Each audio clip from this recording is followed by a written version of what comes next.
The morning light slid weakly across the chipped linoleum floor as Frank Dorsey shuffled toward the coffee pot, its metal surface dull and dimpled with age, much like his own hands. The machine wheezed to life with a mechanical gasp, sputtering out one more brew like it was just as tired as he was. He stood there waiting, not really for the coffee, but because it gave him something to wait for. The silence in the kitchen was thick, broken only by the clock's tick and the soft gurgle of brewing. The fridge buzzed. Buster, his aging golden retriever, let out a lazy sigh from the living room rug. Frank leaned on the counter, one hand gripping the edge to take pressure off his back, and looked out the window at nothing in particular. Same old porch. Same old mailbox. Same slow movement of time in a world that didn't seem to need him anymore. Once, decades ago, mornings had meant something. Lunch pails, engine grease, the sound of his daughter Maggie laughing from the hallway as she tried to get syrup off her fingers before school. His wife, Jan, humming Patsy Cline while she packed his lunch. Now it was just this, waiting for the coffee, waiting for the news, waiting for the day to pass without pain. He reached for the mug, "World's best dad," the words almost faded now, and took a sip that was too hot but still lifeless. He grabbed the remote, turned on the old TV that buzzed for a second before flickering to life. The volume was too loud, then too soft, so he gave up adjusting it. Some morning show was yammering about politics, then some celebrity divorce, then, suddenly, something different. In an announcement that's already turning heads around the world, Elon Musk unveiled a new initiative called Project Rebirth. It's aimed at including overlooked populations in high-tech development, specifically older Americans. Frank froze, the cup hovering just below his chin. The screen cut to Musk, standing under one of those giant SpaceX rockets. "We've got a lot of brilliant people out there, just waiting to be asked," Elon said. "Some of the greatest minds are retired, ignored, or just lacking a platform. Age doesn't kill innovation, neglect does." The clip ended. The hosts moved on. Frank blinked, then snorted. "Yeah, right," he muttered, and took a drink. It tasted burnt. He sat back in his creaky kitchen chair, the same one that had a wobble he never got around to fixing. The same one Jan used to tell him to throw out. On the table was yesterday's mail, ads, a bill, and one newsletter from his union. He pushed it all aside and reached for his phone, the screen greasy and dim. Out of habit, he opened a browser and typed "Elon Musk old people," and sure enough, article after article popped up. Musk's radical Project Rebirth seeks wisdom from seniors. SpaceX wants retired innovators for Mars missions. Elon Musk, if you're breathing, you're not done. He frowned. That last quote stuck with him. He wasn't sure why. Maybe because no one had said anything like that to him in a long time. If ever. He scrolled a bit, found a clip of Elon on a podcast saying, "If something's important enough, you do it even if the odds aren't in your favor." Frank clicked the comment button and typed, with a sarcastic grunt, "Maybe you've got a project for an old man with arthritis and too much time." He hit send. A moment later, he stood up too fast and felt the sharp pull in his hip. He winced, grabbed the table for balance, then muttered, "Damn thing," as he limped toward the sink. He stared down at the dishes, still not done from dinner. Truth was, he hadn't eaten much last night. Tuna sandwich, maybe. Or soup. He couldn't remember. What did it matter? He rinsed the mug and left it upside down to dry. That was the highlight of his morning. Rinse. Dry. Sit. Scroll. Wait. His phone buzzed again. A notification. He almost didn't check it, assuming it was spam. But when he picked it up, he stared in disbelief. "At Elon Musk liked your comment." He squinted at the screen, unsure if it was real or some AI bot pretending. But no, the profile was verified. It was real. The guy had 500 million followers.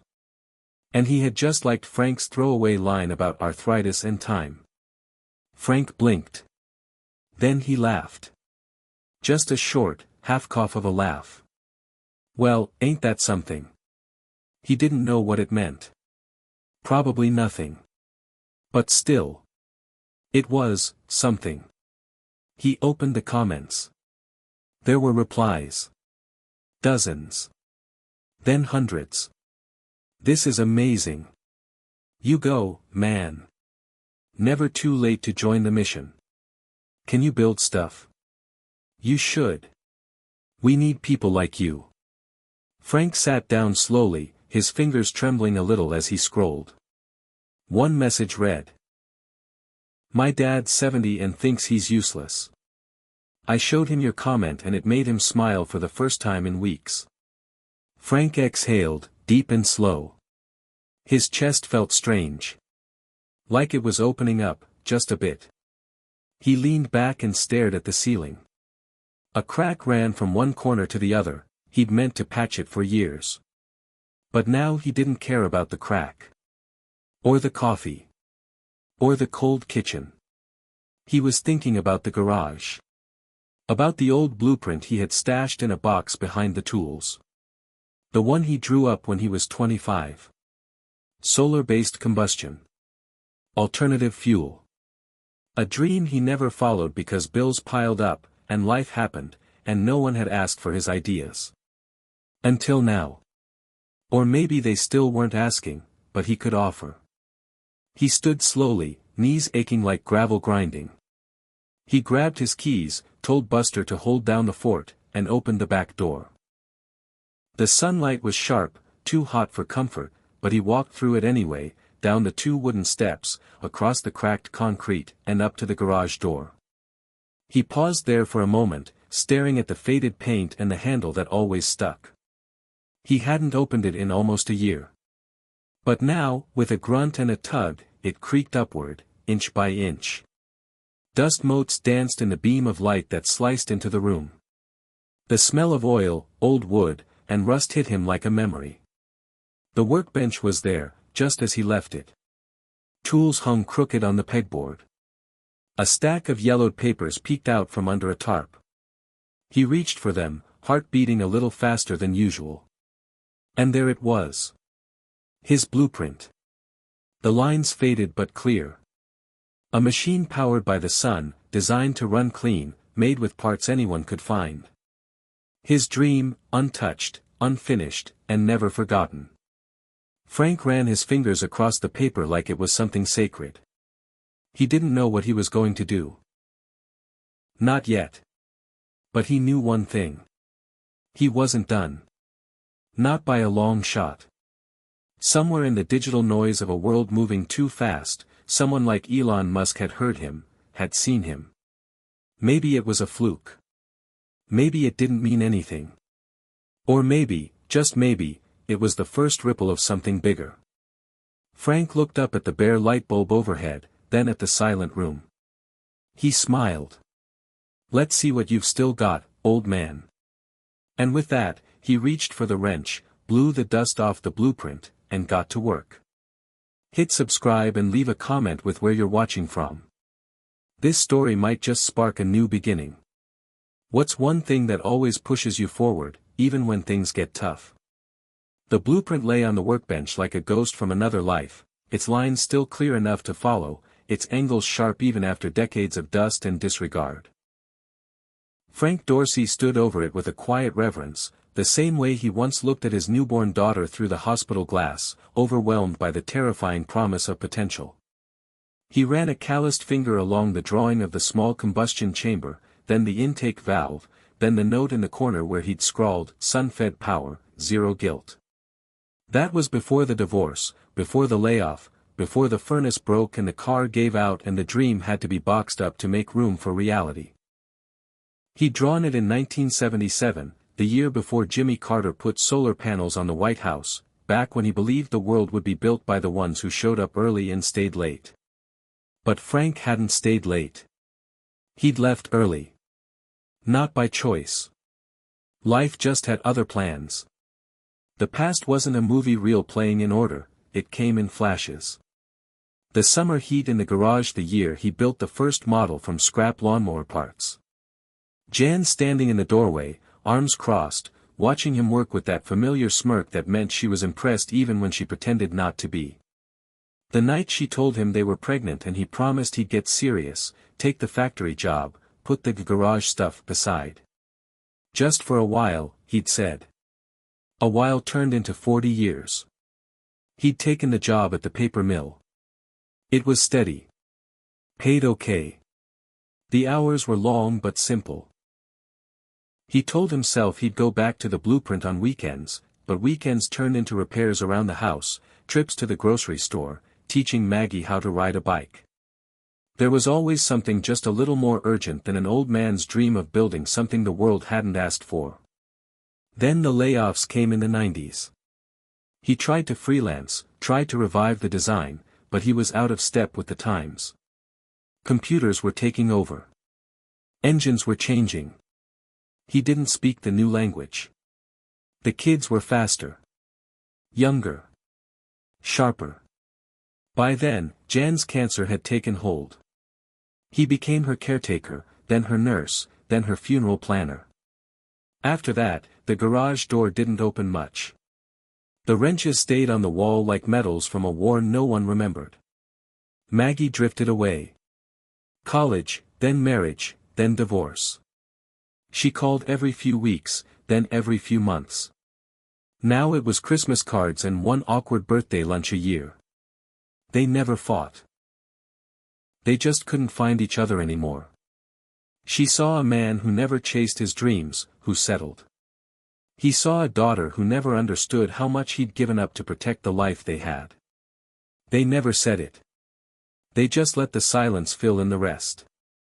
Frank leaned back and looked around the garage. His world. His graveyard. His sanctuary. The air was thick with sawdust and memories. In the corner was a rusted radio that hadn't played music since 2003. Next to it, a box of old trophies from Maggie's softball days. He smiled at one, third place, county regionals. She hated that trophy, called it her almost award. He kept it anyway. He kept everything. That was his curse. He couldn't let go of what might still matter. He pulled up a stool, grabbed a pencil, and began to redraw part of the intake chamber. The sketching was slow, his hands weren't as steady, but it felt familiar. Like riding a bike, except the bike was on fire and his joints were screaming. Still, something inside him buzzed, like a generator winding up. After an hour, he stepped back and looked at the new draft. It wasn't much, but it was more than nothing. He could hear Elon's voice in his head from that podcast, something about ordinary people doing extraordinary things if they just started. Not tried. Not planned. Started. Frank closed the garage door and went inside. The living room was still dark, curtains pulled to keep the heat out. He didn't bother turning on the TV. He just sat in his recliner, holding the sketch in his lap like a fragile promise. On the shelf across the room sat a faded picture of Jan and Maggie at the lake, both of them laughing, sunburned, alive. He remembered that trip. Remembered getting a sunstroke and throwing up behind the tent while they roasted marshmallows. Jan laughed at him for days. God, she'd been light in a bottle. Too bright for this world. He picked up the photo, ran a thumb across Jan's face. You always told me to finish what I started, he said softly. I just didn't know how. The next morning, he was sore. Real sore. Knees like gravel, back like steel cables pulling in opposite directions. He shuffled into the kitchen, poured his coffee, and opened his phone. More notifications. Dozens. Someone had reposted his comment. It was now on TikTok, apparently. A clip of his quote over footage of old men working in garages, Elon Musk's voice playing over it. If something's important enough, you do it even if the odds aren't in your favor. One comment said, this guy's gonna be the reason we colonize Mars. Another, My grandpa saw this and started fixing his old model train set. He hasn't smiled like that in years. Frank blinked, overwhelmed. He didn't know what to do with that kind of attention. He didn't want followers. He wanted purpose. Still, it felt good. Like being seen through a thick fog. He turned to the table and opened the small drawer where he kept old papers. Somewhere in there was a yellow envelope. He pulled it out carefully. It was addressed to Maggie but never mailed. He'd written it after Jan's funeral, when he thought maybe he'd explain it all. Why he worked so much. Why he stopped building. Why he couldn't be the dreamer she wanted. The words were all there. Raw. Honest. But he never sent it. What was the point? She already knew who he was. Or thought she did. He slid the letter back into the drawer. Maybe someday. But not today. Today, he had something else to fix. He grabbed his keys, got in the truck, and drove to the hardware store. The place still smelled like mulch and oil. He bought a new set of precision screwdrivers, some carbon tubing, and a soldering kit. The young guy at checkout looked surprised. Big project? Frank smiled. Just finishing something I started a long time ago. Back home, he laid out the tools like a surgeon prepping for a miracle. He worked through the afternoon, modifying the chamber design, testing voltage, calculating airflow ratios. It was slow, clumsy work. He had to stop every hour to stretch, to rest, to breathe. But each moment held something sacred. A thread connecting him back to the kid he used to be, the one who thought ideas could change the world if you just built them strong enough. Around 5 p.m., the phone rang. It was Maggie. He stared at it, surprised. Let it ring twice before picking up. Hey, he said. Dad, she answered, cautious. You okay? I'm good, he said. Just working on a little something. There was a pause. I saw your comment. Online. People are talking about it. So I've heard. What's this about you and Elon Musk? Frank chuckled. Guess I've still got a few tricks left. Another pause. Then, softer, I'm glad. I know things haven't always been easy between us. He looked at the envelope in the drawer, then out the window. No. They haven't. But maybe they don't have to stay that way. She hesitated. Call me when you're done, with whatever you're building. I will, he said. And meant it. After the call, Frank walked back out to the garage. The sun was setting, gold spilling across the floor like a blessing. He picked up his wrench, looked at the blueprint, and whispered, let's see if the world still has room for old dreams. And for the first time in a very long while, he believed it just might. The doctor's office smelled like antiseptic and waiting, that distinct mixture of ammonia, paper, and unease that always made Frank feel 10 years older the second he walked through the door. He sat on the edge of the exam table in a gown that didn't quite close in the back, socks bunched around his ankles, arms crossed tight across his chest. The fluorescent lights overhead hummed like a warning, and the clock ticked in that cruel way clocks do in places like this, loud, deliberate, and uncaring. Dr. Hernandez finally walked in, holding a clipboard she barely looked at as she offered a polite but mechanical smile.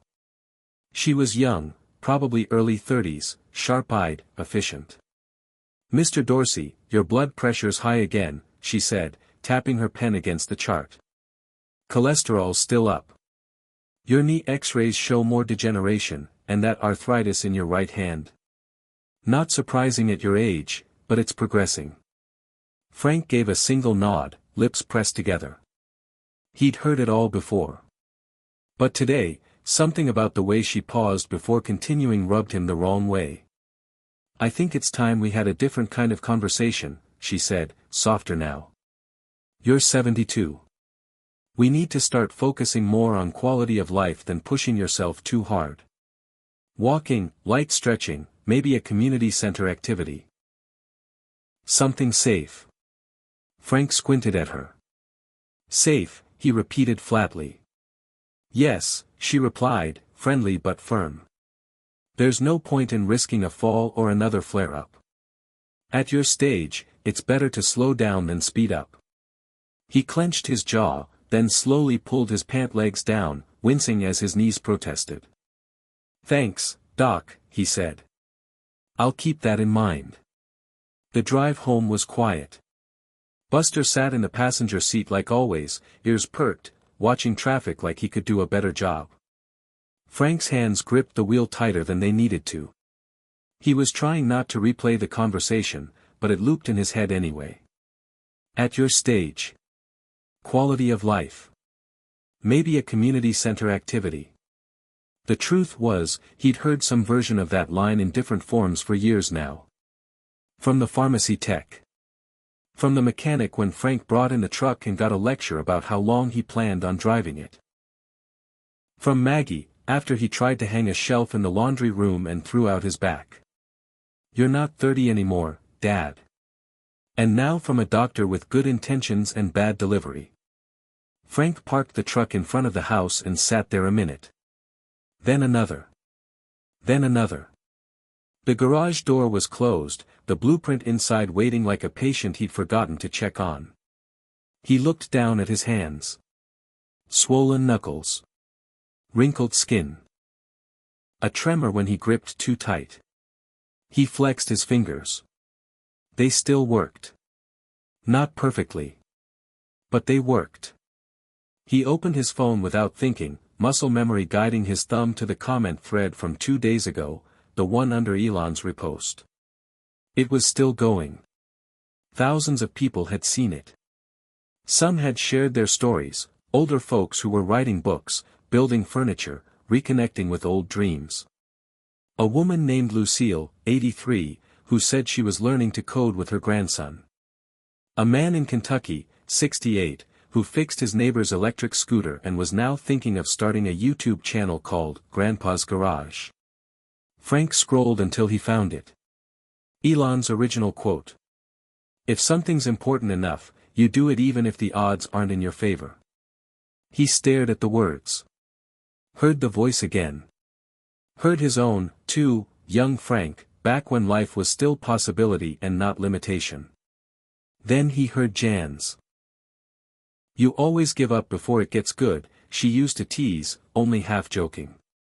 You get scared when you start to matter. Frank swallowed, clicked the phone off, and got out of the truck. The late afternoon sun cast long shadows across the lawn, making the mailbox lean like it was bowing out of exhaustion. But the air was warm, the sky that kind of blue that looked endless, and for the first time in years, Frank didn't feel like the day was just something to get through. He walked around to the garage, opened it slowly, and turned on the old lamp above the workbench. The blueprint was still there. His notes now had coffee stains and creases, but the shape was coming into focus. The solar chamber could work. The materials were simple. The logic was solid. He just needed one thing, validation. Proof he wasn't wasting his time. He opened his laptop on the corner of the workbench, ancient, slow, and cranky as he was, and pulled up a forum for retired engineers. He hadn't posted there in over a year. But his account still worked. He uploaded a photo of the blueprint. Added a short caption, concept from 1977. Revived for today. Solar-based combustion. Viable for low-atmosphere transport. Then he logged off before he could talk himself out of it. That night, Frank didn't sleep. Not really. He lay in bed with the ceiling fan clicking overhead, Buster curled at his feet, his mind buzzing like he'd taken caffeine, though he hadn't had coffee since morning. He kept hearing those words, safe, quality of life, at your stage, and every time, something inside him pushed back harder. Not out of pride. Not out of anger. But because it just wasn't true. Not anymore. Not for him. Morning came fast. The sunlight hit the blinds too early, too bright. Frank rolled out of bed, knees aching, but this time he welcomed it. Proof of life. Proof he could still feel something. He made his coffee, skipped the sugar, then checked the laptop. The post had blown up. Not internet famous, but the forum was lit up. Dozens of comments. Most respectful. A few skeptical. One detailed technical response from a guy who'd worked in aerospace, retired now, said, "This is actually clever. A few adjustments and you could have something usable in low Earth or Martian simulation environments." Frank leaned back in the chair.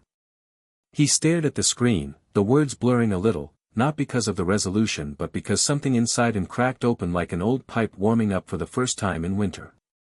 He printed out the comment. Highlighted the phrase, "You could have something." Then he picked up his tools. For the next 4 hours, Frank worked like a man possessed. He adjusted the chamber, reinforced the airflow junction, and mocked up a small model out of scrap parts. It wasn't much, but it was real. His hands hurt. His back ached. But there was fire in his chest now, quiet, steady, burning the way it used to when Jan would say, "Come on, I'll make coffee if you'll keep going another hour." Around noon, he heard tires on gravel. Maggie's car. She didn't text. Didn't call. Just showed up. That never happened. She walked toward the garage slowly, arms crossed. "You working on something?" she asked, squinting into the room. Frank didn't look up right away. Just kept adjusting a bolt. "Yep. Dad," she started, carefully. "Are you okay?" He sighed, stood, wiped his hands on a rag. "You remember that blueprint I used to talk about?" She nodded. "I'm building it." "Why?" Her voice was soft, but the weight was there. The question behind the question, why now? Why bother? Why risk it? Frank walked over to her, held up the prototype in his hands. "Because it still works. Because it still matters. And maybe I still do, too." Maggie stared at the engine. Then at him. Her eyes softened just a little. "You know you're not 30 anymore, right?" He chuckled. "Yeah. But I'm not dead either." She smiled, tired, tentative, but genuine. Then nodded. "Okay. Just, don't forget to eat." He raised the prototype in a half salute. "Yes, ma'am." After she left, Frank sat back down, placed the model on the bench, and watched the late light catch on its surface. It looked a little like hope.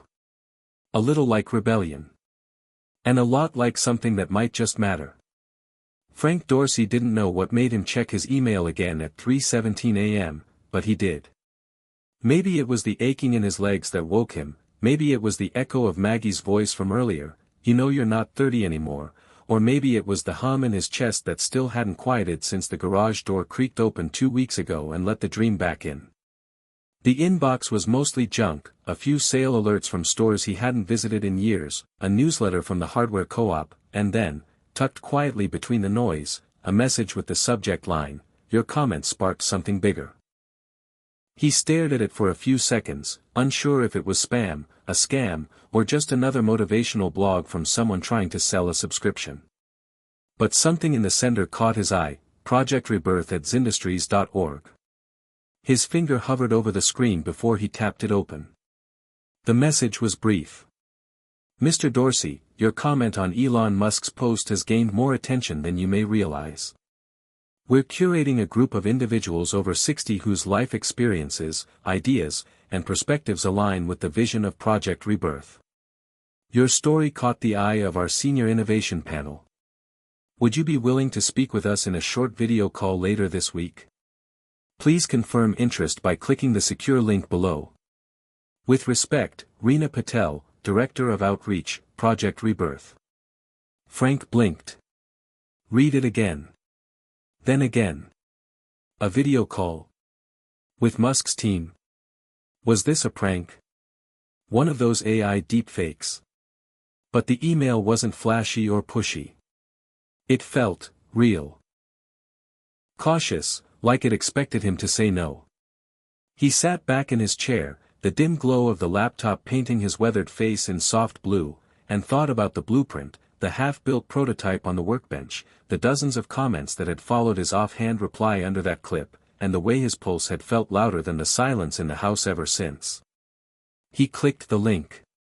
A form opened. Name, email, a brief line, tell us why you believe you still have something to offer. He stared at the blinking cursor. Then typed, because I never stopped thinking. I just stopped thinking anyone wanted to hear. He hit submit. The page refreshed with a polite thank you and a note that someone would reach out soon. He closed the laptop, exhaled deeply, and sat there in the dark with nothing but Buster snoring gently at his feet and the quiet hum of possibility in the air. By morning, he had almost convinced himself it wouldn't happen. Just another near miss.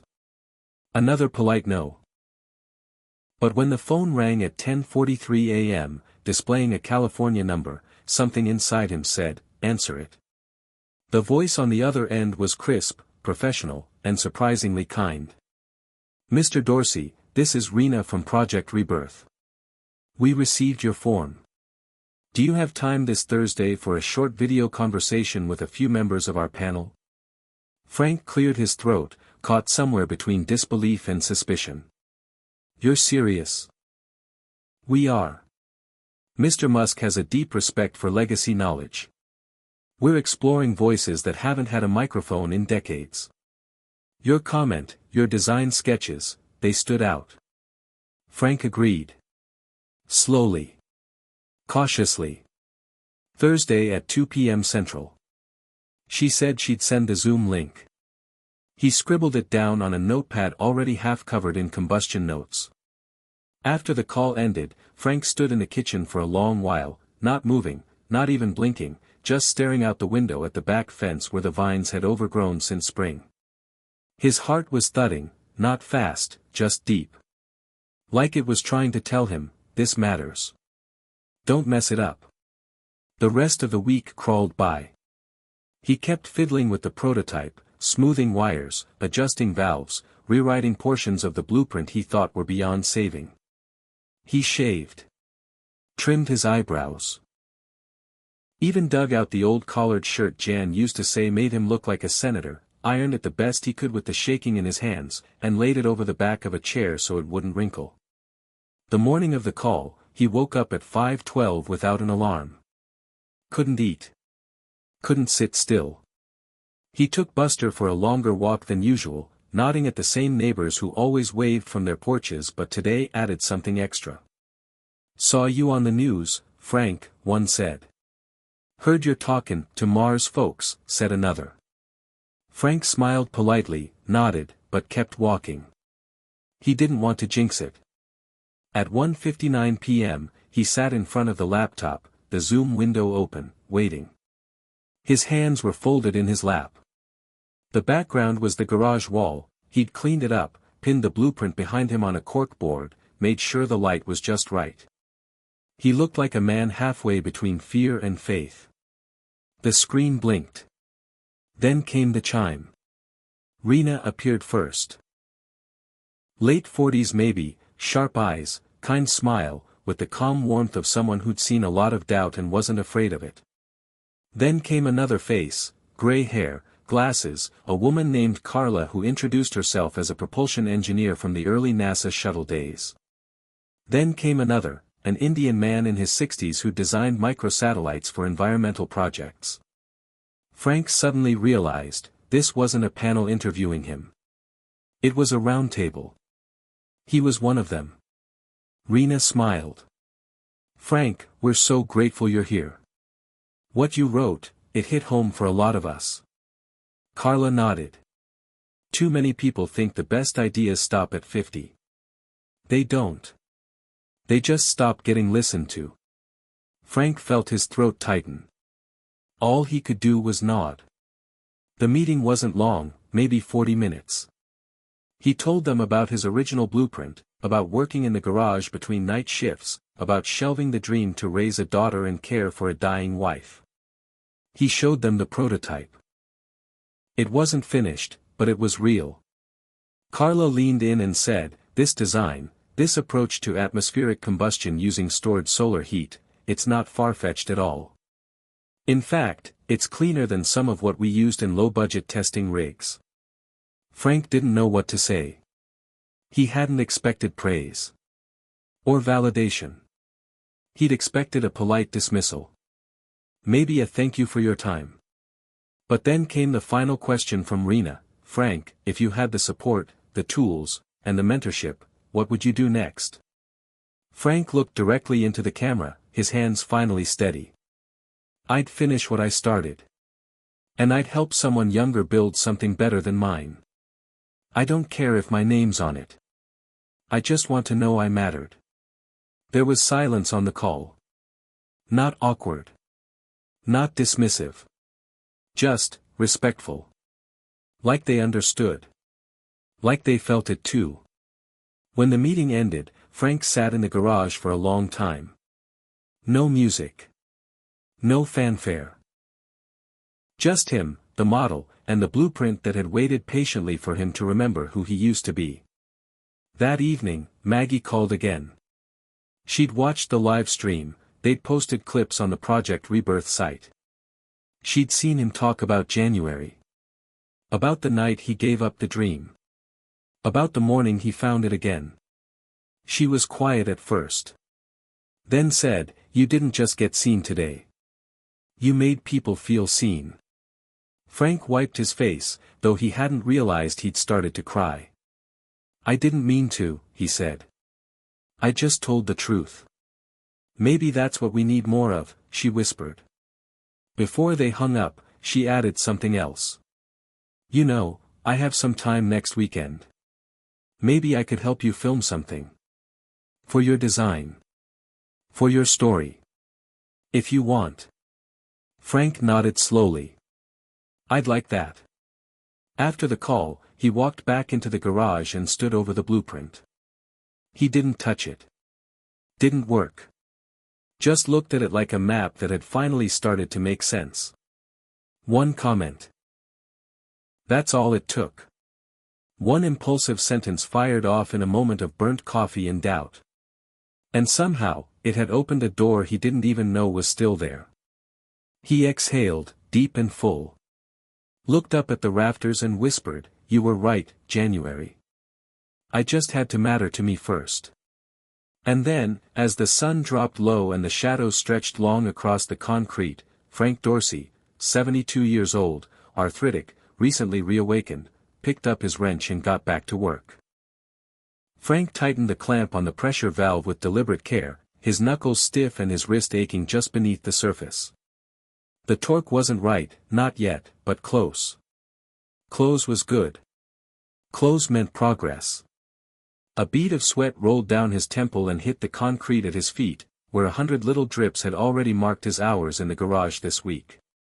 The model engine on the bench still looked a little like a science fair project, wires too exposed, the casing salvaged from an old generator, the solar heat sink made from a repurposed satellite dish he'd dug out of a neighbor's junk pile, but it was solid. Honest. Built not for show, but to work. Frank stepped back and studied it with a gaze that felt both new and ancient. It was the same way he used to look at Maggie when she was a baby, asleep in her crib, all tiny fists and pink cheeks, knowing she'd grow into something bigger and braver than he could ever imagine. He didn't know why he felt that same kind of weight in his chest now, standing in front of a 2-foot prototype of a solar-fed combustion system, but he did. Because this wasn't just a machine anymore. It was a piece of him. Not the man who fixed toilets at the paper mill or the one who sat in dark kitchens sipping cold coffee after Jan died. Not the ghost who let his dreams gather dust next to old fishing rods and broken vacuums. This was the man who had finally come back to himself. The past 2 weeks had moved like thunder under the skin. Every day, something new arrived, an email from a Project Rebirth engineer offering feedback, a comment from a kid in Wisconsin saying he'd printed Frank's blueprint and was trying to build his own version, an invitation to submit a short presentation for a senior inventors showcase that streamed live every month. Frank hadn't had this many reasons to get out of bed in 20 years. He wasn't sure if it scared him or thrilled him more. Probably both. Maggie had been by twice, filming him with her phone for a short video. "We'll call it Dorsey's do-over," she joked. He played along, but deep down he knew it wasn't really a do-over. There was no erasing the past. Just a decision not to let it decide the ending. One evening, after dinner, she came into the garage while he was soldering a new capacitor onto the coil frame. She leaned against the doorframe, arms crossed, watching him like he was some rare bird she wasn't sure how to approach. "You know," she said, "I never really understood why you gave this up." Frank didn't look up right away. Just finished the weld, set the iron down, and blew gently on the seal to cool it. "It wasn't giving up," he said finally. "It was just, putting it aside. I thought I was doing the right thing. For you. For your mom." Maggie nodded slowly. "I know. I guess I just always thought you didn't believe in yourself enough."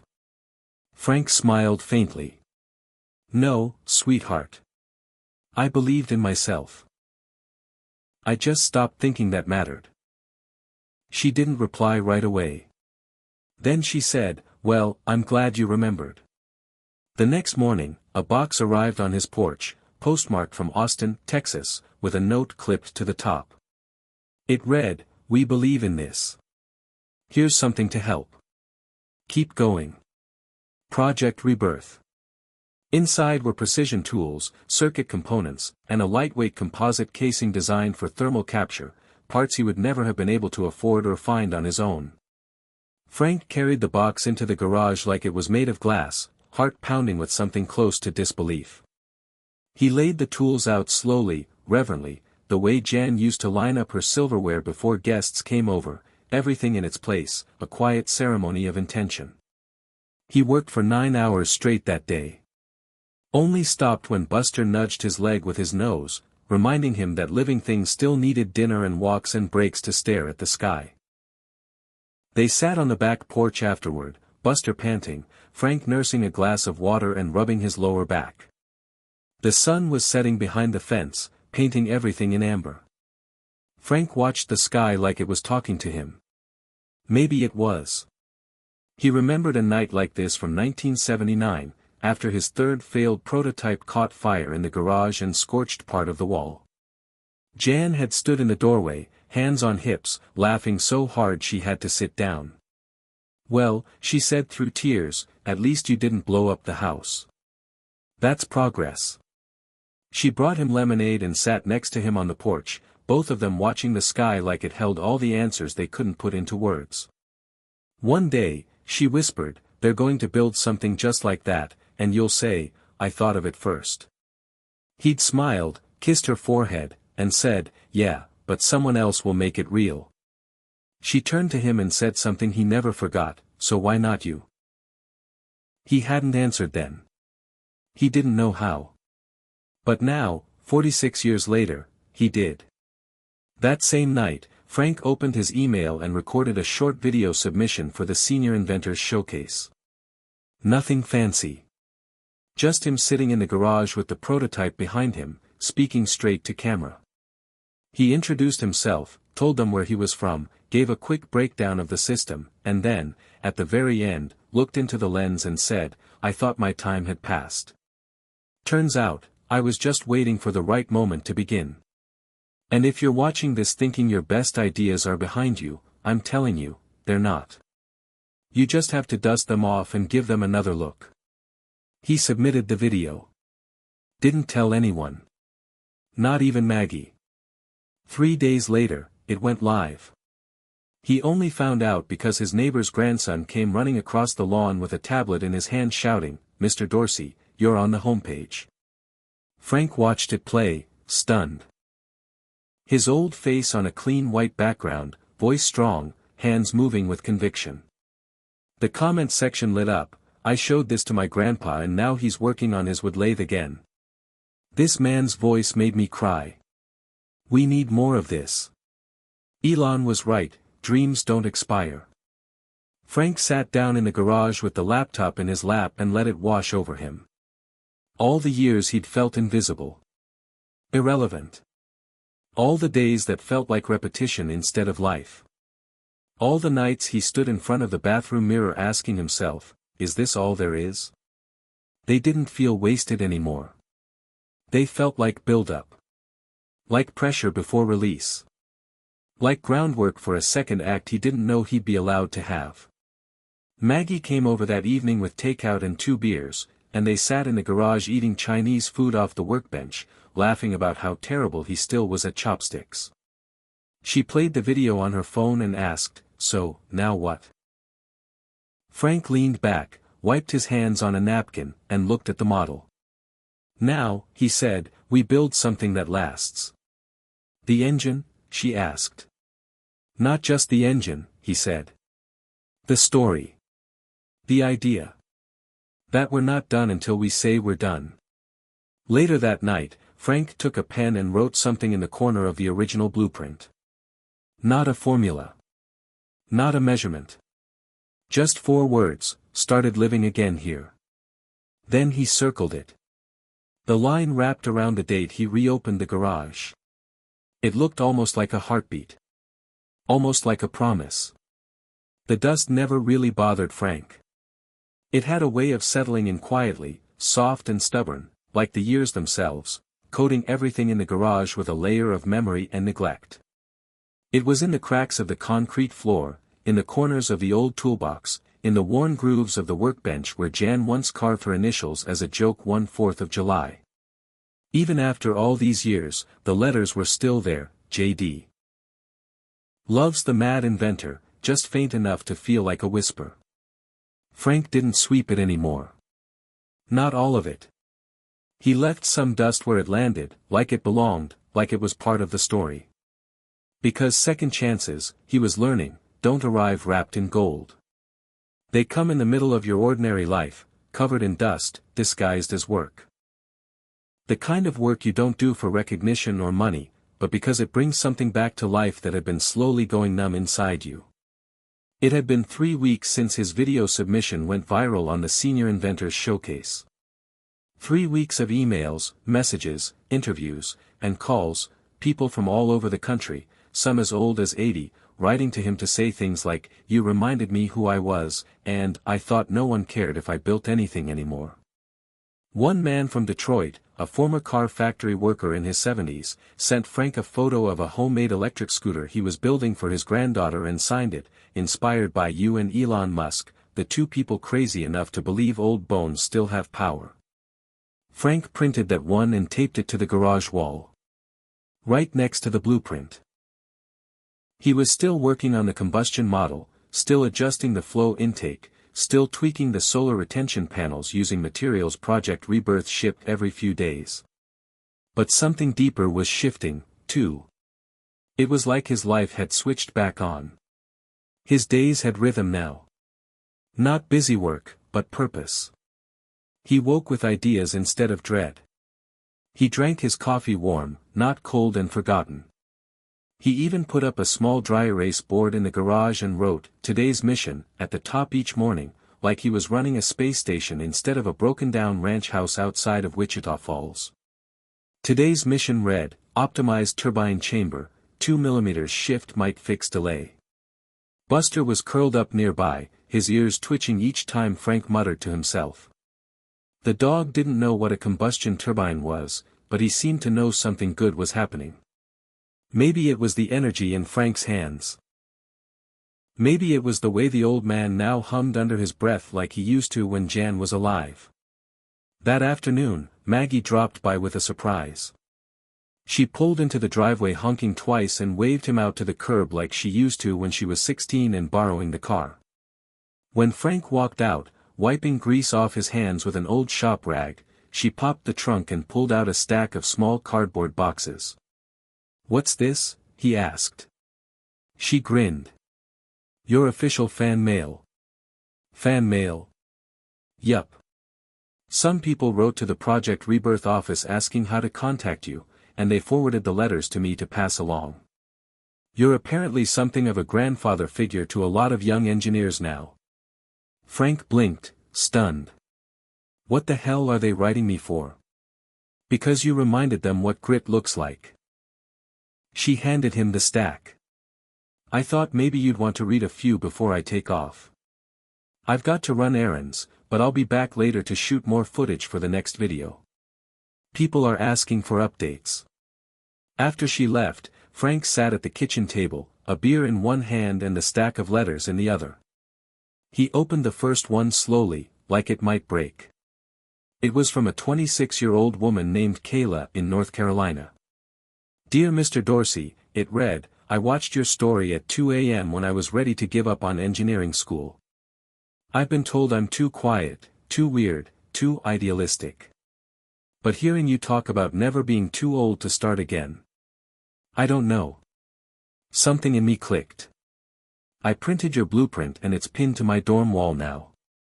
I just wanted to say thank you. You made me believe in my fire again. Frank sat there in silence, the letter trembling just a little in his hand. He opened another. And another. One from an 82-year-old widow in Oregon who had started repainting again. One from a retired coal miner building birdhouses with solar-powered heating coils. One from a single father in Minnesota who watched the video with his teenage son and said, my boy turned to me and asked, what's your garage dream, Dad? And I realized I still had one. By the time he finished the fifth letter, Frank wasn't sure if the tightness in his chest was pride or pain or some new combination of both. But he knew one thing for certain, this wasn't about combustion chambers anymore. It was about ignition. Reigniting the parts of people that had gone cold, dusty, and silent. It was about letting people see themselves again, not as leftovers from a younger time, but as something still sharp, still relevant, still needed. That night, he called Maggie and asked if she could help him do something new. I want to record a series, he said. Nothing fancy. Just me, in the garage, talking about building things. But also about not giving up. About what it means to start again. Maybe we call it Old Ideas, New Fire. Maggie was quiet for a second. Then said, that's a damn good title, Dad. So the next day, they filmed. Frank stood in front of the workbench, the blueprint behind him, tools scattered, engine humming faintly beside him. He looked into the lens like he was talking to a friend. When I was a kid, he began, I thought grown-ups had it all figured out. Then I became one and realized most of us are just trying to remember who we used to be. For a long time, I thought I missed my window. Thought that if I didn't build this thing by 40, it didn't count. But here I am, 72, and it turns out, it still counts. The video went live the next morning. By sunset, it had 100,000 views. Comments flooded in, grateful, emotional, hopeful. Frank read every one. Or tried to. Some he had to stop halfway through just to sit quietly and breathe. He was starting to understand something Elon had once said in an interview years ago, you have to be willing to look foolish if you want to do anything that matters.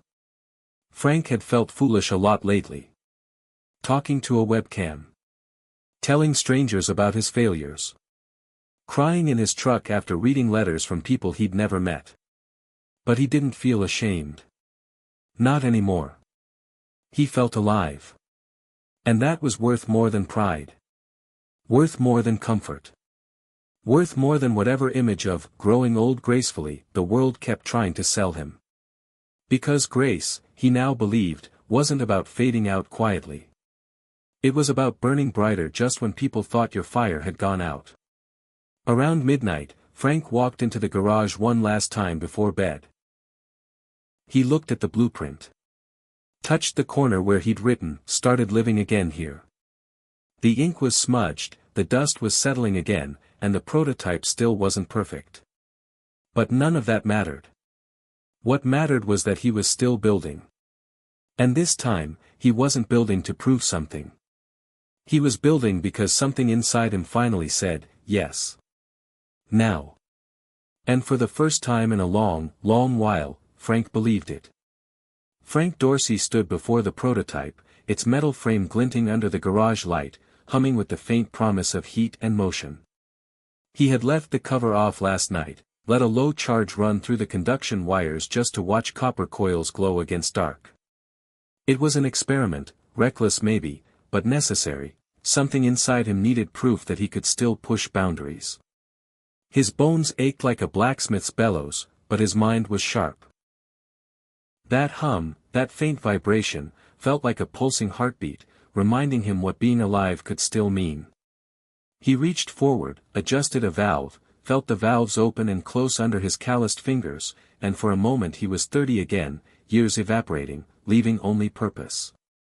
The garage was quiet except for the machine and the distant hum of an AC unit outside. He thought of his mother, who had always said fear was a mirror, you could look through it and find courage on the other side. He thought of Jan telling him he was too old to start again. And he thought of Elon Musk, a blur of voice in a clip, never overuse, he'd said, but sometimes a spark was all it took.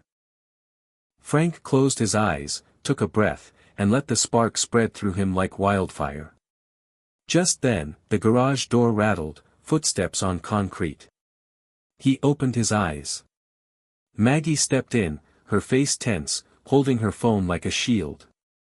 "Dad," she said, voice tight. "You can't keep pushing this hard." He didn't stop working, just tilted the machine so she could see the heat exchangers glow. "Look," he said softly. "It's alive." She took a hesitant step closer. "It looks dangerous."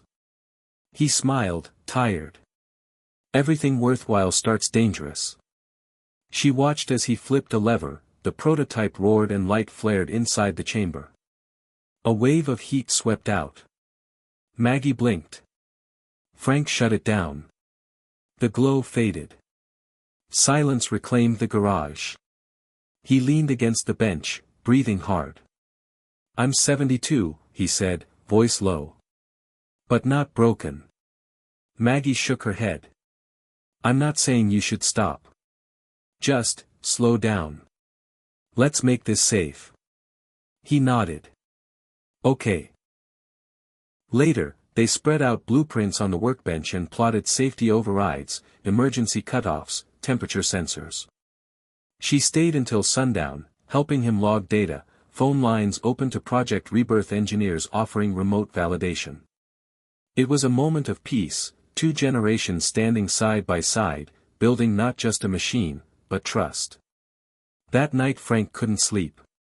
He lay awake, listening to the house settle, the hum of dreams rising. He thought of all the times he'd given up. The furnace breaking, Jan getting sick, work drying up, each loss a small flame extinguished, until he'd thought the fire was gone. But it wasn't. It was just buried. Now, it roared. The next afternoon, he drove to town for supplies, the truck rattling, shoulders aching. He stopped at the diner. Beneath the old neon sign he ordered a sandwich and picked up the newspaper. There, tucked between rehab classifieds and local bands, was a photo of him, hands dirty, smile faint. In the Senior Inventor's Hideaway article. The headline read, "Grandpa's combustion engine lights a spark." He felt a mix of embarrassment and pride. A stranger next to him at the counter tapped the picture. "That's you?" the man asked. Frank nodded. The man smiled, tears brimming. "Thank you. I stopped tinkering years ago. You made me think about picking up the tools again." Frank nodded, speechless. He drove home with more weight in his chest than worry. When Maggie came over that evening, she brought a small gift, an oversized welding visor he had used when Maggie was tiny, chasing electricity sparks with a toy gun. He laughed, gently cradled it in both hands. "Didn't know you kept this." She shook her head. "You gave it to me once. Said creativity needs protection." He looked at her and saw something he hadn't seen in years, pride. The next morning he stood in the garage, visor on, and turned on the machine for a controlled test. The valves opened. The solar chamber lit. The engine hummed, not strong yet, but steady. It was a heartbeat. He scribbled notes, sweat on brow, and in that moment, he felt every year he once thought lost come roaring back. And not just for him. In the digital realm, messages were pouring in, old engineers offering parts, students sending schematics, a local community college asking if he'd guest lecture.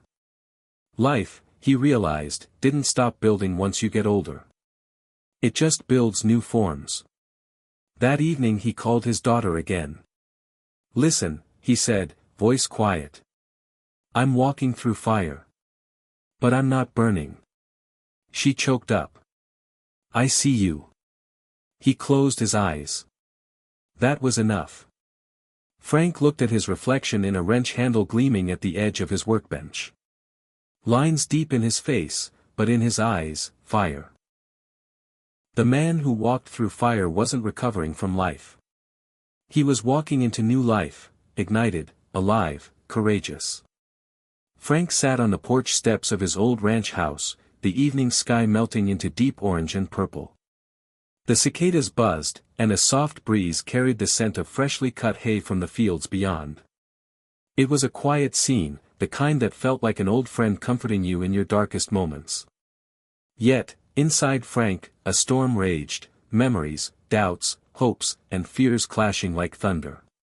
He pulled his jacket tighter around him, thinking about Elon Musk, the man who never stopped dreaming, no matter how many times the world had scoffed. Elon's journey was a beacon for Frank, a reminder that even the wildest ideas, the boldest dreams, had started with skepticism, even laughter. The early days of SpaceX were filled with rockets that blew up on launch pads and financial strains that could have buried any sane person. And yet Elon kept going, fueled by an unshakable belief that failure was just a stepping stone.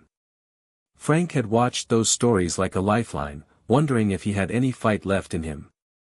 The world had changed so fast, and somewhere along the way, he'd felt left behind, too old to keep pace, too tired to keep trying.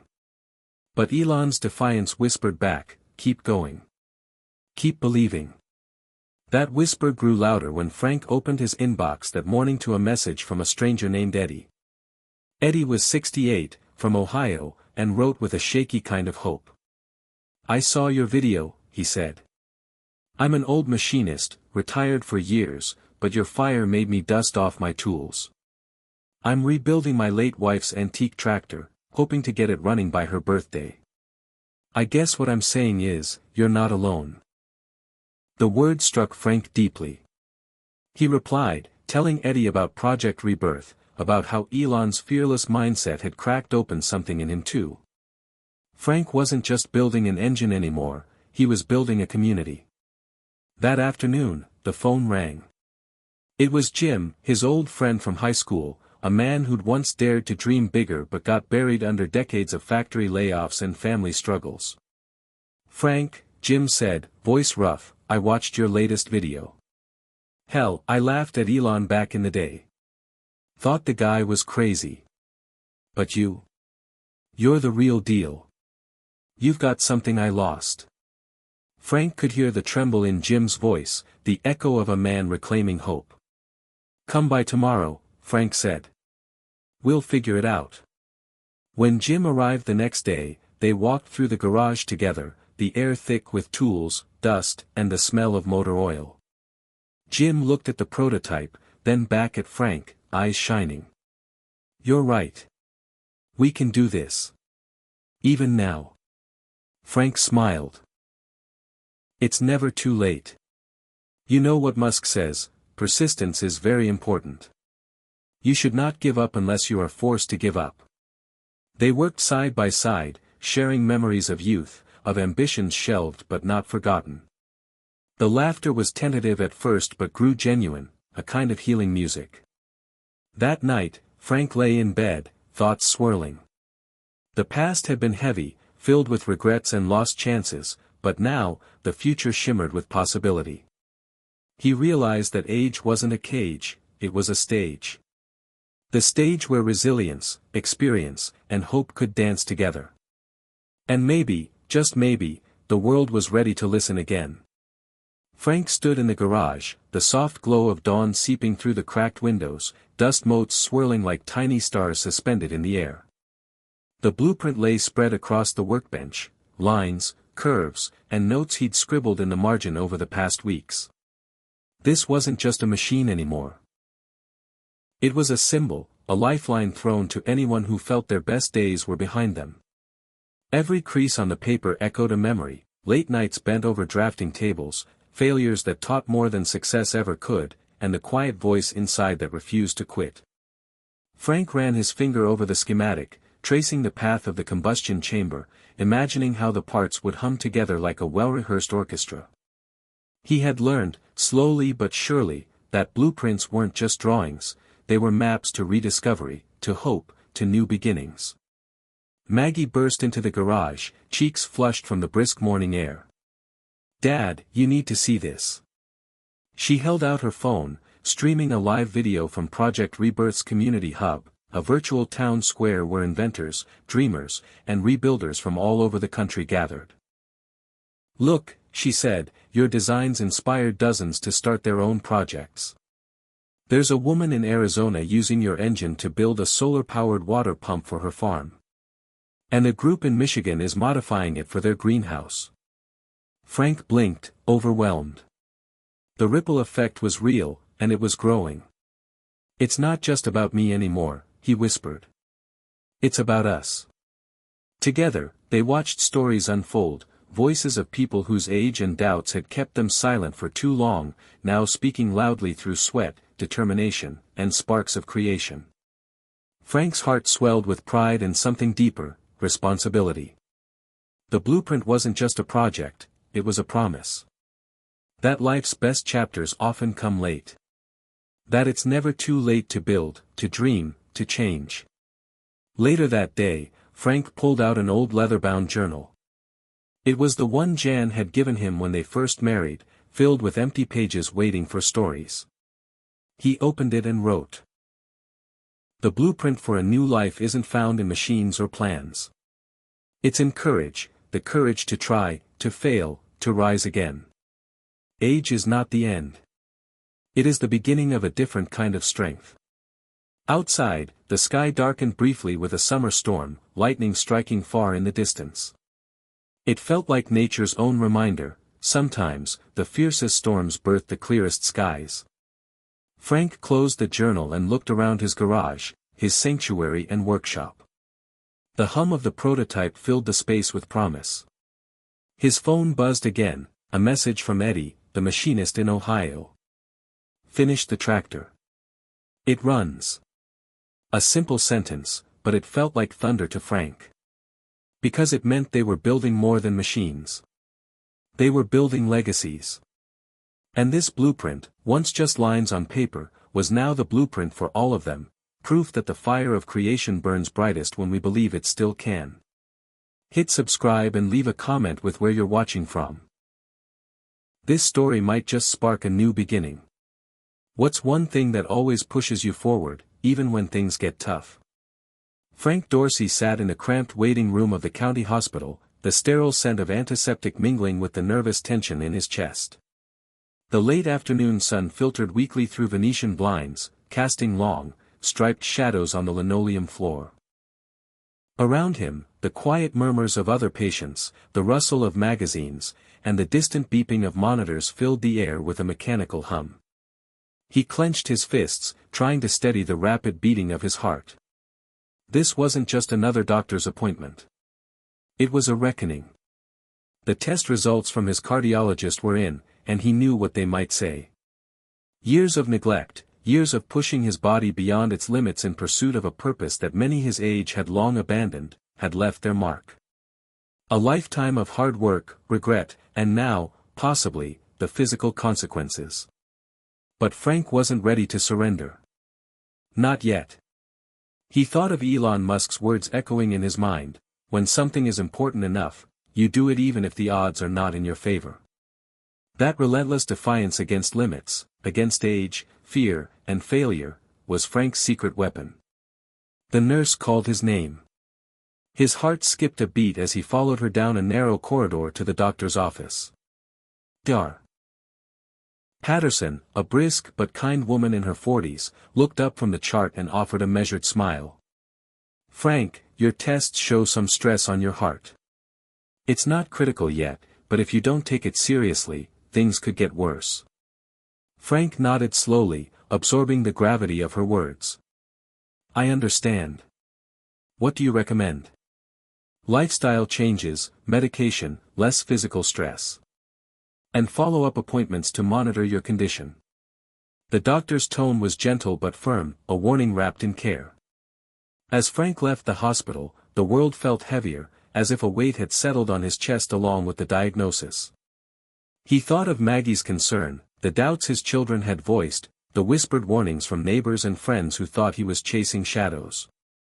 Was it too late? Was this the end of his journey? That evening, Frank sat alone in his garage, the prototype engine silent before him.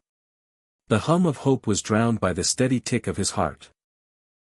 Doubt crept in like a thief, stealing the courage he'd fought so hard to reclaim.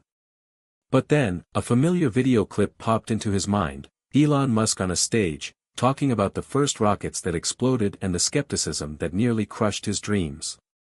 "If things are not failing, you are not innovating enough." The quote resonated like a battle cry. Frank realized that this was his turning point, not a stop sign, but a fork in the road. To retreat, or to fight smarter. He made a decision that night. He would adapt, not abandon. He would honor his health, but not his dreams. The very next morning, Frank began a new routine. He swapped his long walks for gentler stretches, replaced late-night tinkering with morning planning sessions. He reached out to a physical therapist who specialized in seniors, someone who understood the dance between age and ambition. The therapy sessions were hard. Muscles ached, joints protested, but with each small victory, standing taller, walking steadier, Frank felt a spark reignite. It wasn't just physical strength returning, but a deeper resilience. In the meantime, Maggie helped him set up a new workspace in the sunroom, bright, warm, with plenty of light and fresh air.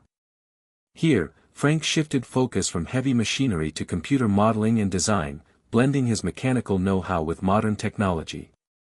He learned to use software programs that once seemed alien, guided by patient tutorials and online communities filled with other seniors embracing new skills. The transformation wasn't just in the work, it was in Frank himself. He found joy in learning, hope in progress, and connection in the growing network of supporters who cheered every update he shared. One afternoon, as Frank adjusted the latest digital model, a notification popped up, a comment from a young engineer named Lily. "Your story inspired me to volunteer at the Senior Center Tech Lab. Keep showing us how to break the mold." Frank smiled, a warmth spreading through his chest. This turning point was not just about him. It was about proving that age was no barrier to innovation, no sentence to silence. It was about lighting a path for others who felt trapped in the shadows of doubt. Weeks later, Frank hosted a live video workshop through Project Rebirth, sharing his journey of adaptation and courage. His voice was steady, eyes bright as he spoke directly to the camera. "I'm not here to tell you that change is easy. It's not. But if Elon Musk's journey has taught me anything, it's that persistence and the willingness to evolve are what make dreams possible. We don't stop because we get old. We stop when we decide our story is over. But as long as we keep writing, there's a new chapter waiting." Messages flooded in, thank yous, stories of second chances, and offers to collaborate. Frank felt the fire he'd once feared extinguished now blazing fiercely. The turning point was behind him, and ahead lay the promise of a future forged in courage, connection, and relentless hope. Frank Dorsey stared at the screen, disbelief tangled with a quiet pride blooming inside him. His latest video update on Project Rebirth had just crossed 50,000 views. For a man who had once felt invisible, forgotten, and too old to change, this was nothing short of a miracle. The comments poured in, messages from all across the country. from retirees, dreamers, doers who had watched his journey from despair to determination and found a spark to light their own fires. I never thought I could start over at 70. Thank you, Frank. You showed me it's never too late to dream again. Elon Musk's words gave me courage, but your story gave me hope. Frank read each one carefully, his eyes moist. This wasn't about numbers or fame, it was about connection. About awakening a hidden strength in those who had long believed they were past their prime. That evening, Frank's phone rang. It was Lily, the young engineer who had reached out weeks before. Frank, we need to talk, she said, excitement crackling through the line. There's a group forming around your work, senior inventors, educators, community leaders. We're planning a national conference. We want you to speak. The invitation stunned him. The thought of standing before a crowd, sharing his story, was terrifying. Yet, beneath the fear was a fierce determination, a need to show the world what aging courage could look like. The day of the conference arrived on a crisp autumn morning in Denver. Frank walked onto the stage, the spotlight warm against his skin. Hundreds of faces, gray hair, eager eyes, and hands roughened by decades of work, looked back at him. The room buzzed with a mix of nervous energy and unspoken hope. Taking a deep breath, Frank began, I wasn't always this man. There was a time when I believed my best days were behind me, when regrets and lost chances weighed heavy. But then I remembered something Elon Musk said, when something is important enough, you do it even if the odds are not in your favor. That changed everything. His voice grew stronger as he spoke of fear, failure, and the courage to start again. He told stories of late nights in the garage, the support of his daughter Maggie, the doubts that nearly crushed him, and the moments when a single message from a stranger reignited his fire. The crowd listened, rapt. When he finished, the applause was thunderous, long, heartfelt, and filled with gratitude. After the talk, groups formed, hands shaking, stories shared, ideas exchanged. Frank felt a wave of belonging he hadn't known he missed. The conference sparked a movement, one that transcended age, geography, and background. People began organizing local workshops, mentorship programs, and online forums. They shared tools, skills, and encouragement, creating a network of support and inspiration. Back home, Frank received an email from a woman named Marjorie, 74, from Georgia. She wrote about how she'd started a community garden using Frank's modified engine to power irrigation pumps. Your story gave me the courage to dig in, literally and figuratively, she said. Another message came from Tom, 69, who used the Project Rebirth blueprint to build a solar oven for his church's soup kitchen. Frank realized the impact was bigger than he imagined. It wasn't just about engineering or invention, it was about reclaiming identity, purpose, and dignity. His own life had changed, but so had countless others. Elon Musk had been the spark, but the flame now burned bright in a community united by resilience. One night, as Frank and Maggie watched the stars from the porch, he shared his feelings. I never thought this would happen, he said softly. From the edge of giving up to standing here, lighting a fire for others. Maggie smiled. You did it, Dad. You turned fear into fuel. Frank nodded, eyes on the horizon. And we're just getting started. The movement was no longer a dream. It was a living, breathing force, proof that the human spirit, no matter its age, could ignite change that shaped lives and futures. The spark that Elon Musk lit had become a wildfire, spreading hope and courage to those who needed it most. And Frank Dorsey, the man who once felt invisible, was now a beacon. A testament to the truth that life, with all its challenges and setbacks, always offers a chance to rise, to create, and to inspire. Frank Dorsey sat quietly in his sunroom, the soft hum of the computer blending with the fading light of the day. Outside, autumn leaves drifted lazily from the maple tree, a slow dance of color and time. But inside, Frank's mind was anything but calm. He faced a choice that felt as heavy as any engine he'd ever rebuilt: to keep pushing forward on Project Rebirth with the energy of a man half his age, or to listen to the cautious voices whispering that maybe it was time to slow down. The diagnosis from the doctor lingered like a shadow. His heart wasn't as strong as it used to be. His body reminded him daily that age had its limits. Yet, the fire in his soul burned bright. The community that had rallied around him, the new friends who shared their own stories of courage and reinvention, all looked to him as a symbol. But symbols are fragile, they must be nurtured, and sometimes, the weight becomes unbearable. That evening, Maggie found him staring at his journal, the pages filled with plans, dreams, and hopes. She sat beside him and placed a gentle hand on his shoulder. "Dad," she said softly, "what are you really afraid of?" Frank sighed, the tension in his chest surfacing. "Failing," he admitted. "Not just failing at the project, but failing those who believe in me. I'm scared that my body will give out before this dream does." Maggie squeezed his hand. "You're not alone. We all have fears. But courage isn't the absence of fear, it's acting in spite of it." The words echoed like a lifeline. Frank thought back to Elon Musk's journey, the countless setbacks, the moments when the world said no, and yet, Elon kept going. When something is important enough, Elon had said, you don't give up. The crossroads was clear: retreat into safety or risk everything for the sake of hope. Frank chose hope. Over the next weeks, he found a new rhythm. He balanced rest with work, leaning into his community for support. He shared not just successes but struggles, vulnerability becoming a bridge rather than a barrier. During a video call with Lily and other members of the Project Rebirth network, Frank opened up about his fears.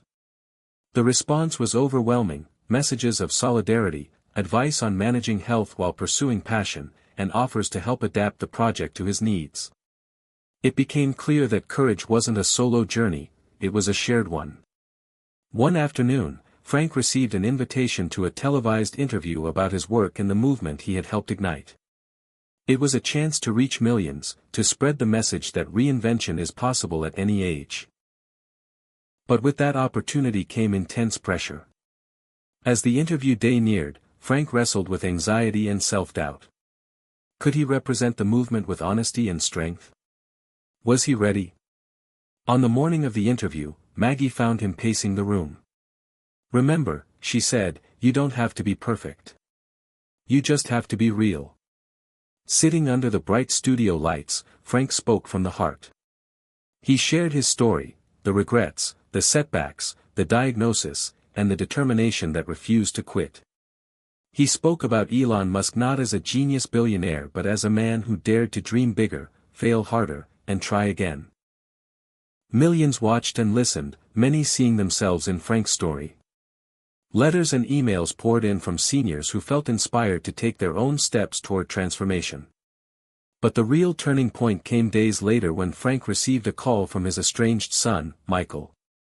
Years of silence and pain hung between them, but Michael's voice was tentative, filled with hope. "Dad, I saw you on TV. I'm proud of you. Can we talk?" Tears blurred Frank's vision. This was the crossroads where courage met reconciliation. They met at a quiet cafe, the years of distance melting away with each word shared. Forgiveness and understanding became the foundation for a new relationship. Frank realized that courage wasn't just about projects or public moments, it was about healing, connection, and embracing the future with an open heart. At the crossroads of courage, Frank Dorsey chose life, bold, imperfect, and full of possibility. Frank stood on the porch of his small-town home, the horizon stretching wide before him like a canvas waiting to be painted. The sun dipped low, spilling golden light over fields that seemed endless, a reminder that every day held new promise. After the whirlwind of the past months, the diagnosis, the movement, the reunion with Michael, Frank felt a calm settle deep inside. The storm had passed, and ahead lay the new horizon he'd fought so hard to reach. The Project Rebirth network had grown beyond anything Frank had imagined. What began as a solitary act of defiance against age had blossomed into a nationwide wave of reinvention. From senior centers in Ohio to workshops in California, people were embracing the courage to create, to change, to live fully. Frank's prototype engine was no longer just his, it had become a symbol of possibility, a shared achievement of countless hands and hearts. Maggie, ever his steadfast partner, joined him on the porch. "Dad, look at what you started. It's incredible." Frank smiled, feeling the warmth of family and community woven into the fabric of his life. "We started it," he corrected gently. "Together." That spirit of collaboration defined the new horizon, a future built not on solitude or fear, but on connection and collective strength. With renewed energy, Frank dove into his work with a balance he'd never known before. His health improved as he honored the limits of his body, while his mind soared with ideas and plans. He began mentoring younger inventors, sharing lessons learned from decades of experience and the recent journey through doubt and discovery. One afternoon, as Frank walked through a local park, he met Eleanor, a retired teacher with a spark in her eyes. Yet here it was, a living legacy, in motion. The faces around him reflected the same mix of hope and grit he had seen in himself. Eleanor, the retired teacher turned memoirist, was helping a newcomer navigate design software.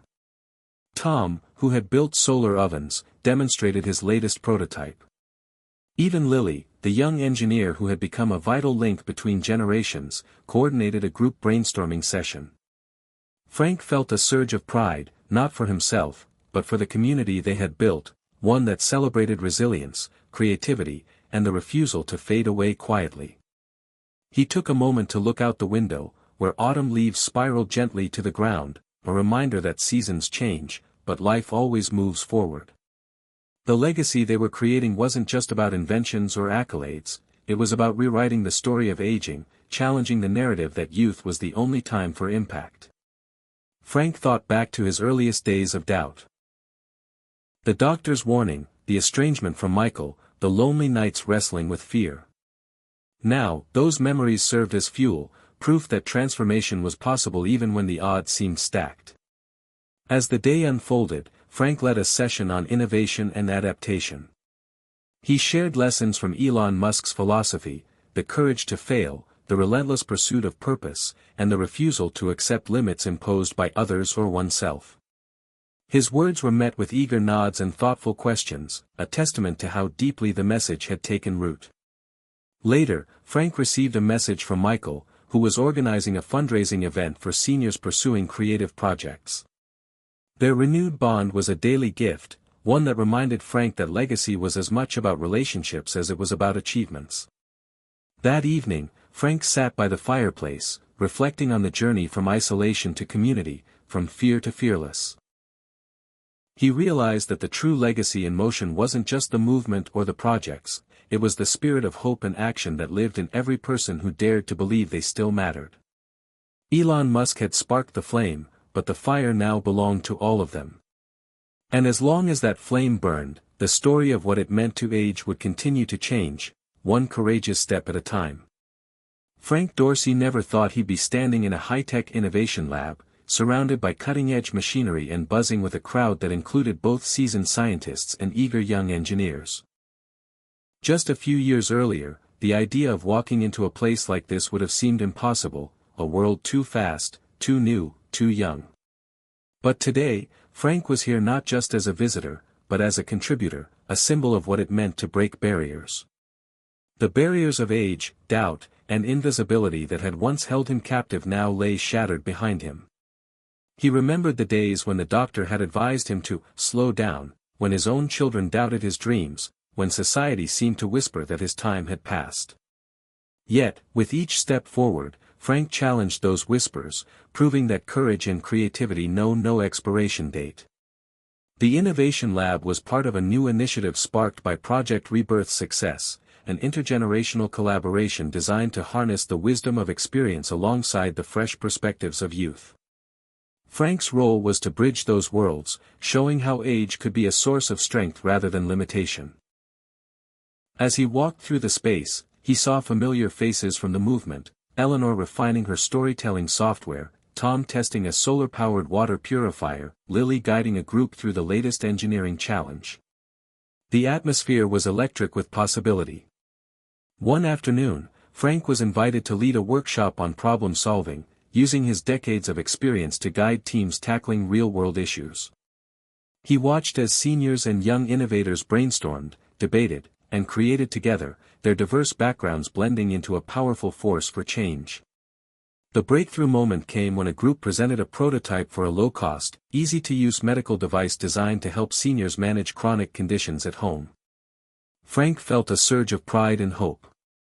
This was exactly what breaking barriers looked like, combining knowledge, passion, and technology to improve lives. Outside the lab, Frank faced personal challenges as well.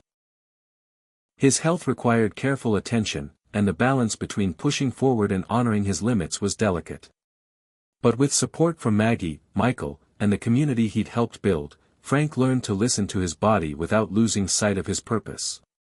One evening, as he rested on the porch, Frank reflected on Elon Musk's fearless attitude, the willingness to risk failure in pursuit of something greater.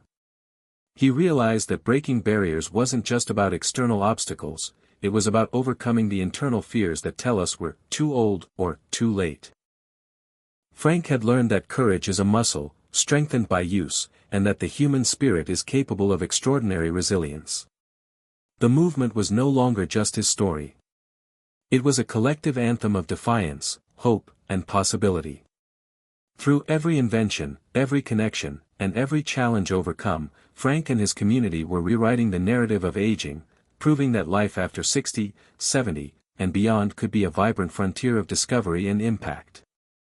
As the sun set behind the mountains, casting a warm glow over the innovation lab, Frank felt a profound sense of peace. The barriers that had once seemed insurmountable were now stepping stones. And ahead, the horizon stretched wider than ever, inviting him, and everyone like him, to keep breaking through. Frank Dorsey sat at his workbench, fingers stained with oil and eyes gleaming with quiet determination. Around him lay pieces of a new prototype. A device designed to help seniors with limited mobility regain independence. It was far from perfect, but it was a symbol of something much bigger, the power of reinvention. Years ago, Frank had believed his story was written, that aging meant decline and resignation. Now, every tool, every blueprint, every moment spent building was a testament to the truth he had learned, the human capacity to adapt, to grow, to become something new at any age. The journey had not been easy. There were days of frustration, when his body betrayed him, and nights of doubt, when the shadows of regret crept in. Yet, like Elon Musk's relentless pursuit of innovation despite setbacks and criticism, Frank embraced failure as part of the process. Reinvention wasn't about erasing the past, it was about building on it, using experience as a foundation for fresh creativity. One afternoon, during a video call with members of the Project Rebirth community, Frank shared his latest design. The response was immediate and enthusiastic. Suggestions flowed, improvements were proposed, and soon a team formed to bring the device to life. Collaboration had become the lifeblood of reinvention. It was no longer a solo act but a collective endeavor fueled by shared vision and mutual encouragement. Beyond the technical challenges, Frank experienced a profound shift within himself. He discovered new talents, digital skills he'd never imagined mastering, the courage to speak publicly about his journey, and a renewed sense of purpose that transcended personal achievement. Reinvention had breathed life into his days, transforming routine into adventure and obstacles into opportunities. The ripple effect extended far beyond Frank's workshop. Inspired by his example, others in the movement pursued their own reinventions. Eleanor published her memoir, capturing the wisdom of decades and the thrill of new beginnings. Tom's solar oven project expanded into a community kitchen initiative, feeding dozens of families. Maggie organized intergenerational art exhibits celebrating aging as a vibrant phase of life. Frank realized that reinvention was not a one-time event but a lifelong process, a dance between past and future, memory and hope. It required openness, resilience, and the willingness to challenge the stories society told about aging. The transformation wasn't just physical or mental, it was deeply emotional. Frank found peace in embracing his evolving identity, letting go of limiting beliefs, and embracing possibility. One evening, as he watched the stars blink into existence over the quiet neighborhood, Frank whispered a gratitude to Elon Musk, not for the man himself, but for the fearless mindset he embodied. Musk's example had been a catalyst, a spark that ignited a movement of reinvention and courage. Frank understood now that the true power of reinvention lies in daring to begin again, no matter the years behind you. As he prepared to present the new device at an upcoming innovation fair, Frank felt a surge of hope. Reinvention was not just about changing what you do, it was about changing how you see yourself and what you believe is possible. The horizon stretched wide, filled with endless chances to create, connect, and inspire. And Frank Dorsey was living proof that reinvention is a power available to us all, waiting for the moment we decide to step forward and claim it. Frank Dorsey stood in the middle of a bustling community center, the air alive with the sounds of laughter, animated conversation, and the steady tapping of keyboards. Around him, young adults and seniors worked side by side on projects that blended experience with fresh ideas. It was a scene that once would have seemed improbable, a vibrant bridge between generations built on respect, curiosity, and shared purpose. The idea had grown from Frank's simple belief that wisdom isn't confined by age and that innovation blossoms best when different perspectives unite. Years ago, he'd felt isolated, dismissed by a society that prized youth and speed over depth and patience. Now, he found himself at the heart of a movement that rewrote those rules, proving that age and youth could be partners in shaping the future. One young engineer named Maya caught Frank's attention. She was bright, quick, and full of energy, but hesitant to trust her ideas. Frank recognized the same fear he'd felt decades before, doubt seeded by a world that often underestimates potential. He took Maya under his wing, sharing stories of his own setbacks and triumphs, reminding her that failure was a step on the path, not a dead end.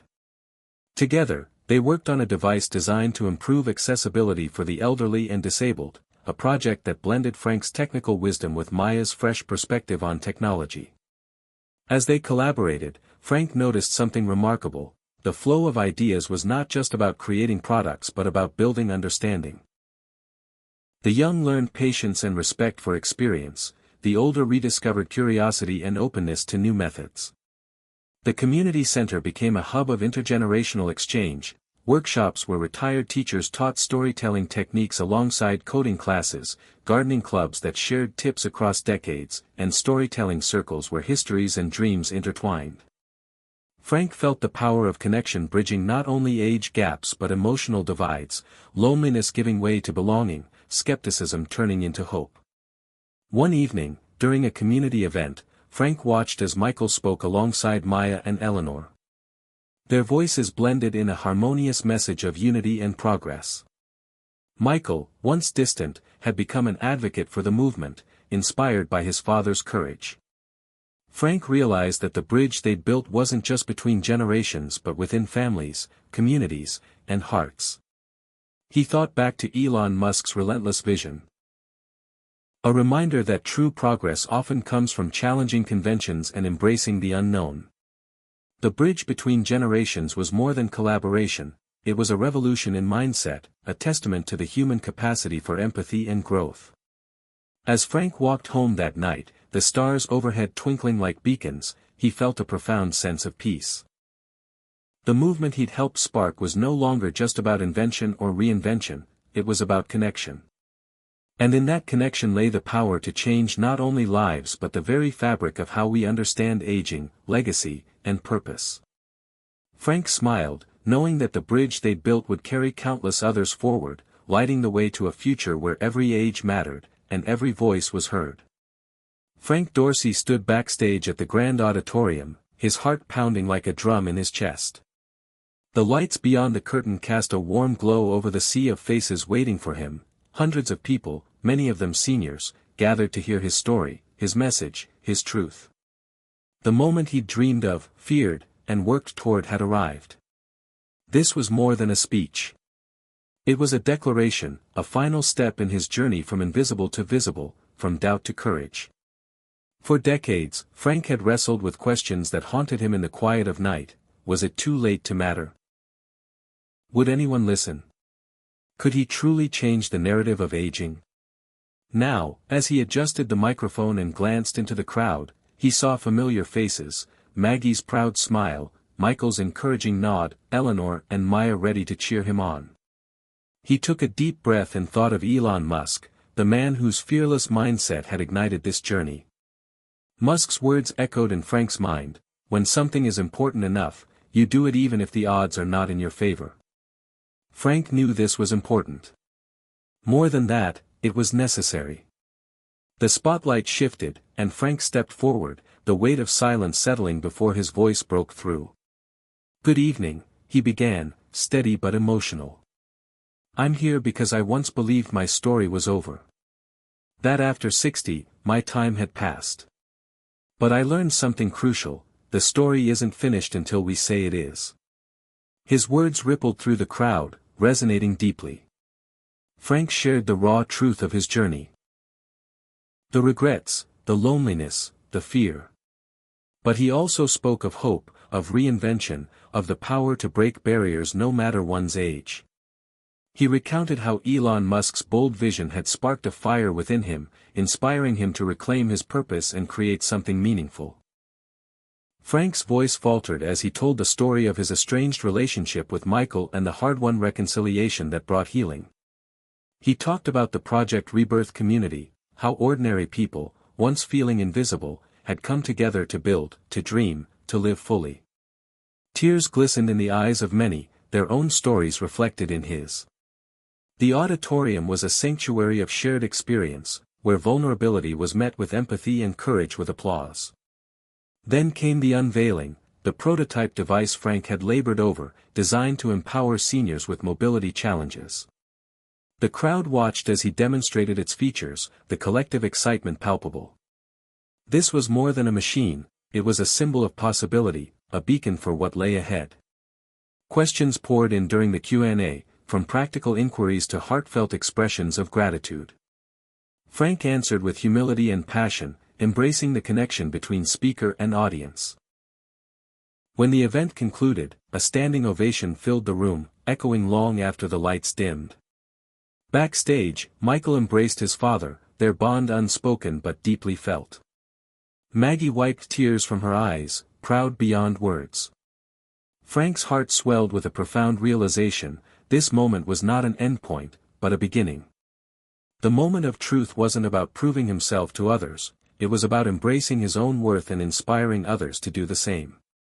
Walking into the night, the stars shining brightly overhead, Frank whispered a promise: to keep pushing, keep creating, keep breaking barriers. For himself, for Michael, for every person who felt too old, too forgotten, or too afraid. The story was far from over. In fact, it was just beginning. Frank Dorsey watched the video on his phone, a shaky but heartfelt recording from a small town halfway across the country. An elderly woman named Ruth spoke softly into the camera, her eyes bright despite the lines of time etched on her face. I never thought I could learn to code at 72, she said, but here I am, creating apps that help others like me. Ruth's story was just one of thousands that had emerged since Project Rebirth took hold, a movement that had begun as Frank's quiet rebellion against age and invisibility and grown into a tidal wave of transformation. The ripple effect was real. Across cities and rural towns alike, seniors were stepping into new roles: inventors, educators, artists, activists. They were defying stereotypes, rewriting what it meant to grow old. Frank felt a swell of pride, tempered by humility. The movement was no longer about him. It was about every person who refused to be boxed in by society's narrow expectations. He remembered the days when he sat alone in his garage, doubting if anyone cared or if change was even possible. Now, messages flooded in, emails, videos, letters, from people sharing how Frank's story and Elon Musk's fearless mindset had sparked their own journeys of reinvention. He had become a beacon, not by seeking the spotlight, but by choosing to act despite fear and uncertainty. One message stood out, a letter from a man named Carl in Texas, who wrote about starting a community workshop for seniors to learn digital skills and entrepreneurship. "Your story gave me permission to believe I could start over," Carl wrote. Frank's eyes filled with tears. The ripple effect was a reminder that courage was contagious, that one small choice could ignite a chain reaction of hope.